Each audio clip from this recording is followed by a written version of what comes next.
Bonjour à tous, donc je suis ravi, merci à Dataiku de me donner cette chance de vous parler un peu de notre belle aventure digitale AI et data chez Michelin. Donc, je vais vous parler de la transfo digitale de Michelin, rapidement, qui est, voilà, c'est bien, la slide arrive, qui a démarré en 2016, au moment où Florent Menegaux a dit il faut qu'on crée une structure digitale pour accélérer un peu notre transformation, autour de 4 objectifs.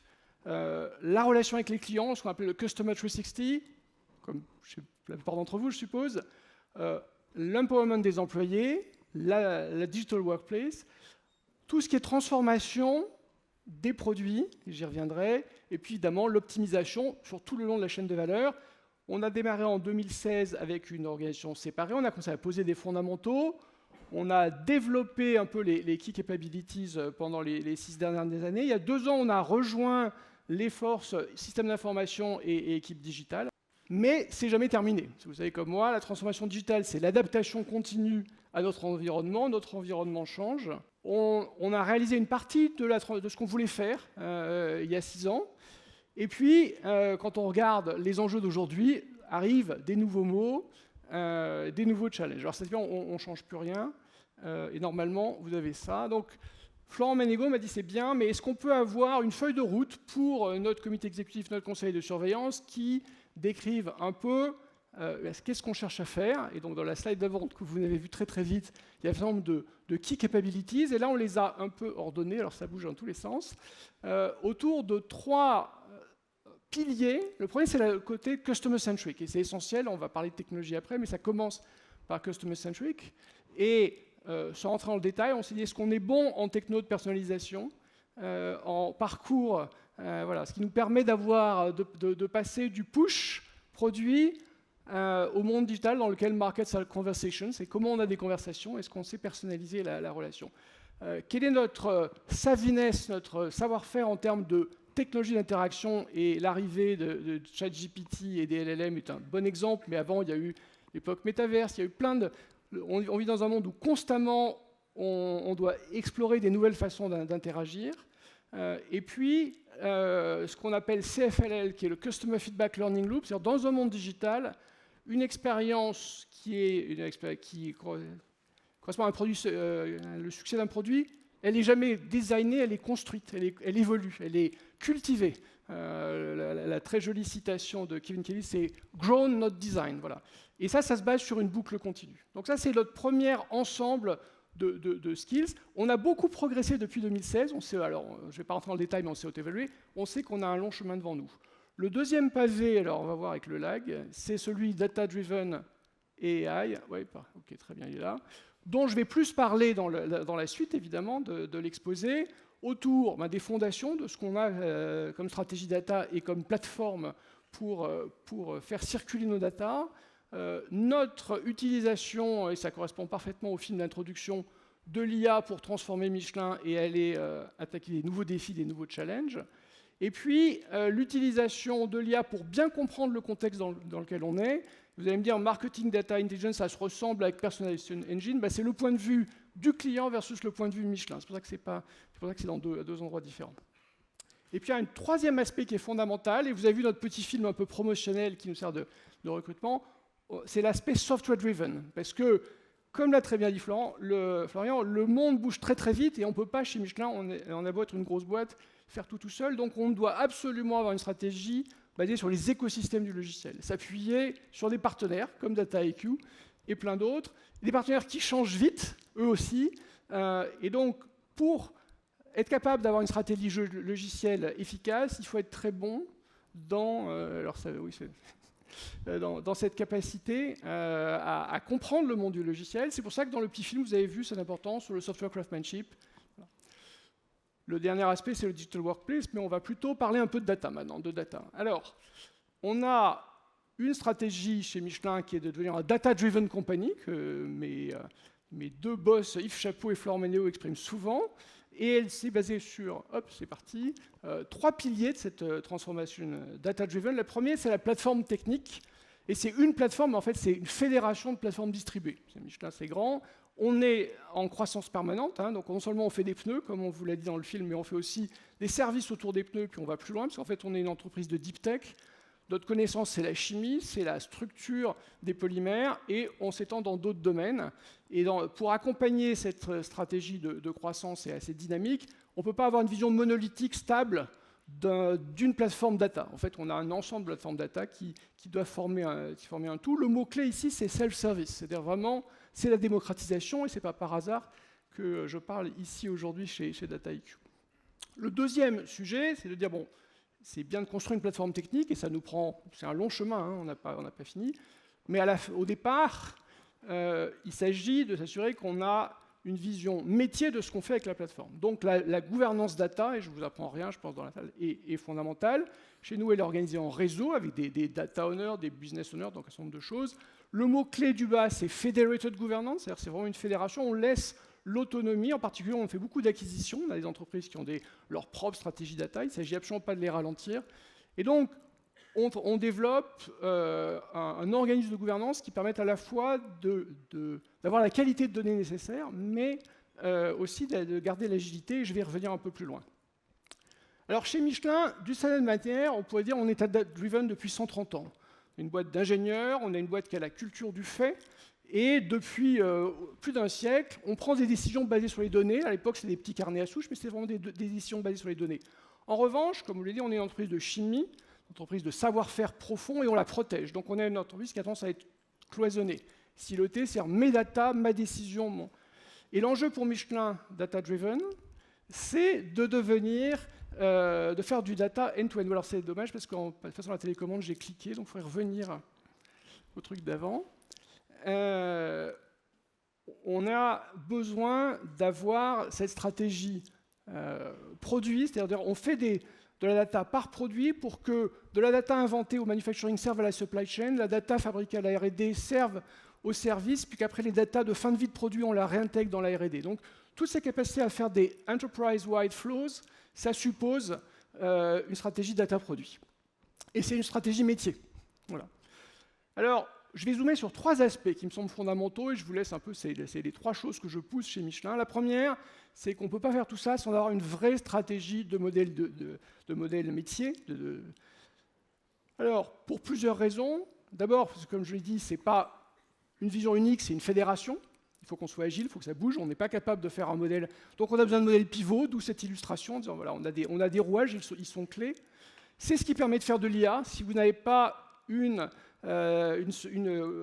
connaissance claire et partagée de la sémantique de vos données partout sur les 5 continents et tous les use cases de Michelin, vous n'arriverez pas à faire de la réconciliation, et vous ferez ce qu'on fait depuis très longtemps, de l'IA locale. Alors ça, on sait très bien faire, on n'avait pas besoin. Mais pour faire de l'IA at scale, il faut avoir cette pierre de Rosette, en quelque sorte. Et c'est fondamental pour faire de la valeur at scale, parce que c'est ce qui permet de faire de l'automatisation, de la standardisation. C'est-à-dire que nous, la grande difficulté qu'on a, comme toutes les entreprises de manufacturing, c'est qu'on a 70 usines sur les 5 continents, elles ne sont pas identiques. Donc, ça n'a pas de surprise. Donc, il faut qu'on arrive à transcender cette difficulté pour avoir quand même des modèles de métier qui permettent qu'un use case, et on en a beaucoup en ce moment, qui fonctionne très bien dans une usine, on puisse rapidement le déployer dans le reste du monde. Le deuxième sujet, c'est que chez Michelin, on est dans une grande transformation pour passer vers de l'event-driven architecture, de l'entreprise qui réagit au fil de l'eau sur des flux d'événements. Pour caricaturer, il y a 10 ans, Michelin écoutait le jour, on accumulait tous les événements, et la nuit, en mode batch classique, on refaisait tout, la supply chain, les usines. Voilà. Donc ça donne un certain lag. Pour passer une entreprise qui vit au fil de l'eau et qui réagit en permanence aux stimuli, il faut effectivement remplacer toute notre architecture par une architecture event-driven. 5 ans plus tard, là, on a fait pas mal du chemin, mais c'est un grand chemin. C'est long et c'est quand même long et compliqué. Et c'est basé sur un objet pivot, cette fois-ci, qui est le modèle d'événement. Et le dernier point que je veux partager, c'est qu'on cherche donc à faire deux choses qui sont contradictoires, à s'assurer qu'on a une qualité parfaite de données et une vision extrêmement structurée, et qu'on est agile et qu'on est distribué. Donc pour être agile, il faut être distribué. Donc il faut avoir des data produits un peu partout. Et la façon de combiner ça, donc je n'ai pas le temps de vous raconter ça aujourd'hui, mais c'est de faire du data mesh. Donc on a, comme beaucoup d'entre vous, lu le bouquin de Zamath. On s'y est mis à 3-4 ans. Alors c'est un art de faire du data mesh, mais c'est vraiment de faire un réseau, c'est un problème de gouvernance, c'est faire un réseau pour que tous ces produits data puissent circuler et qu'on puisse faire des longues chaînes de valeur et aller atteindre ce qu'on a appelé l'effet réseau. C'est-à-dire commencer à faire beaucoup plus de valeur que la somme des valeurs des data products, mais il y a vraiment des effets de multiplication. Alors, je regarde. Donc, on fait de l'IA depuis un certain temps, et là, je vous ai remis un schéma produit par l'Académie des technologies qui montre qu'il y a effectivement la boîte à outils IA, et elle est large. Et chez Michelin, on fait un peu de tout ça. Alors, la petite bulle rouge aurait dû apparaître un peu plus tard. Deux idées importantes. La première, c'est qu'on fait de tout et on les combine. Et si ça ne vous parle pas, allez voir ce que fait DeepMind. DeepMind, c'est l'exemple parfait d'une société qui fait beaucoup de ces briques d'IA et qui les combine. Voilà. Donc c'est d'où le mot de toolbox. Et puis évidemment, le sujet qui nous rassemble aujourd'hui, je vais en parler un peu plus tard, c'est le fait qu'il y a une nouvelle boîte qui est apparue, c'est ce qu'on peut faire avec des large language models et un peu de machine learning autour, enfin de reinforcement learning, qui a au moins deux conséquences importantes. C'est le natural language, le langage naturel, devient une façon quasiment d'interagir avec n'importe quel système. On peut l'utiliser partout. Mais si on prend un peu de recul, en fait, cette révolution, elle est même beaucoup plus large que ça. Donc, nous, on fait du manufacturing. Donc, on a des automates, de l'IoT partout, des time series. Et ce qu'on peut faire avec les modèles qui ne sont pas des large modèles, mais avec la techno-cœur qui sont les transformers, on peut aussi révolutionner complètement la façon dont on traite les signaux intelligents dans une usine. Donc, c'est le début d'une grande aventure. Alors, un petit mot, parce que je vois l'heure, mais voilà. Il faut que je respecte mon timing. Un petit mot, c'est pas grave, sur ce qu'on fait chez Michelin avec quelques exemples. Le premier, c'est le tire scan où on est capable de prendre des photos de pneus ou de faire des photos à plat de plein de façons et de déduire plein de choses sur l'histoire du pneu. Donc ça, c'est du computer vision avec notre savoir-faire propre à Michelin sur la structure du pneu. Un autre exemple, c'est quelque chose qu'on lance d'ici 15 jours au UK, qui est un chatbot qui vous aide à trouver le bon pneu pour votre voiture en utilisant à la fois du savoir-faire très propre à Michelin et qu'on a développé depuis un certain temps, mais des API d'OpenAI pour utiliser la puissance des LLM pour avoir un vrai dialogue avec le client. Et puis, pour prendre un dernier exemple, on fait beaucoup de forecasting, comme je pense beaucoup autour de la table, et on fait aussi beaucoup d'analyse, donc de data mining plus classique, parce que un des points importants, c'est pour ça que je parle de Toolbox, c'est que le GenAI est assez extraordinaire, mais il y a beaucoup de choses qu'on fait chez Michelin qu'on ne fera pas avec du GenAI. On ne fait pas du planning avec du GenAI, on ne fait pas du forecasting avec GenAI, on ne fait pas du scheduling avec GenAI. Donc il y a des tas de choses, ça complémente, ça enrichit, mais on ne fait pas tout. Alors, ça, c'est des exemples d'aujourd'hui qui marchent bien d'ailleurs. Pour dire un peu où on va, et là je vous ai mis un petit dessin un peu complexe, mais exprime deux idées. La première, c'est qu'en fait, il y a des opportunités sur toute la chaîne de valeur. Donc, en fait, il faudrait 2 heures pour parler de l'IA à Michelin et pas 30 secondes. Deuxièmement, je vous ai mis en couleur les thèmes un peu chauds du moment. Donc, vous voyez du machine vision. On fait du machine vision partout. On fait du machine vision dans les usines, pour la qualité, pour détecter des tas de choses, parce que c'est compliqué de fabriquer des pneus. On fait du machine vision en amont, à R&D, et pour inventer des nouvelles formes de pneus. On fait beaucoup de machine vision dans le monde du service. On a acquis il y a 2 ans Roadbotics, qui fait de la capture d'images dans une ville et après est capable de faire, en usant de l'IA, de déduire les endroits les plus dangereux, les endroits qu'il va falloir réparer. Donc ça, c'est le vert. En rouge, là, vous avez tout ce qu'on fait autour du LLM, autour du GenAI, pour enrichir nos pratiques. Alors, il y a un énorme cœur en R&D manufacturing sur faire du knowledge assistance, mais on l'utilise aussi dans le monde du service. Et puis en bleu, il y a ce qu'on fait en système de système, c'est en simulation, en enrichissement hybride, méthode de calcul et IA. Et ça, c'est quelque chose dont on est fier chez Michelin. On n'en parle pas trop parce que c'est assez propriétaire. Mais on travaille avec l'INRIA, on travaille avec un certain nombre de labos dans le monde pour faire du calcul d'éléments finis, enrichi par l'IA. Et pour ceux qui ont vu l'annonce récente là, de DeepMind qui dit on fait mieux sur certains problèmes de météo avec du deep learning qu'avec des modèles, on a aussi cette constatation qu'en fait, il faut faire les deux. Et il faut absolument utiliser le deep learning pour enrichir et accélérer les performances des modèles classiques, on va dire, d'ingénierie. Alors, pour conclure, première chose que je voulais partager avec vous, c'est que notre vision de la transformation digitale, elle est vraiment orientée autour de la customer centricity, qui est un gros enjeu de transformation pour l'entreprise, de la transformation data et AI-driven, mais aussi de la dimension software. Le second point, c'est que comme on est une grosse entreprise et qu'on cherche à être agile et qu'on a des gros objectifs de croissance, cette transformation data, elle s'appuie sur cette notion de data mesh et de data platform pour être à la fois, avoir les effets at scale, mais rester flexible. Le point suivant, c'est que chez Michelin, il y a de l'IA partout, il y a vraiment de l'IA partout, et en plus, c'est vraiment la volonté de Florent Ménégo, et je vais tout de suite mettre sa citation comme ça, hop, on l'aura, ben non, ça va bien. Donc Florent, en voyant un peu les slides, me dit, mais ce qui est important, finalement, le message principal, c'est de dire l'IA chez Michelin, c'est ce qui nous permet de réaliser notre rêve. Et notre rêve chez Michelin, c'est important, c'est un travail collectif, c'est vraiment la vision qu'a Michelin en 2050, ce qu'on peut apporter à la société. C'est-à-dire, Michelin est une entreprise de deep tech, ce qu'on sait faire essentiellement, c'est de la science du matériau, de la science des polymères, du calcul de structure, des systèmes de transport, et on ne l'a pas dit encore, mais l'enjeu qu'on a principalement, c'est le réchauffement climatique et c'est baisser notre bilan carbone et aller vers des modes de transport zéro carbone. Et on a besoin de l'IA pour ça. Voilà, et je vais arrêter là, parce qu'il est 0,1 et qu'il est temps de parler un peu.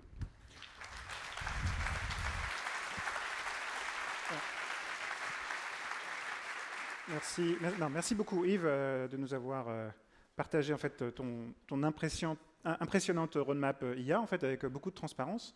Et du coup, pour conclure, peut-être que j'ai une seule question à vrai dire. Visiblement, il y a beaucoup d'attentes associées à l'IA et aux rêves qu'il permet de réaliser pour les employés de Michelin. Mais du coup, par rapport à toutes ces attentes, c'est quoi les attentes et c'est quoi les résultats? Alors, il y a une attente en termes d'efficience. On va donner quelques chiffres. Donc ils sont un peu, les chiffres précis sont propriétaires, mais les ordres de grandeur, c'est bon. On a une roadmap IA, on a à peu près 500 millions d'euros d'opportunités identifiées. On en a fait à peu près 50, voilà, et ça avance bien.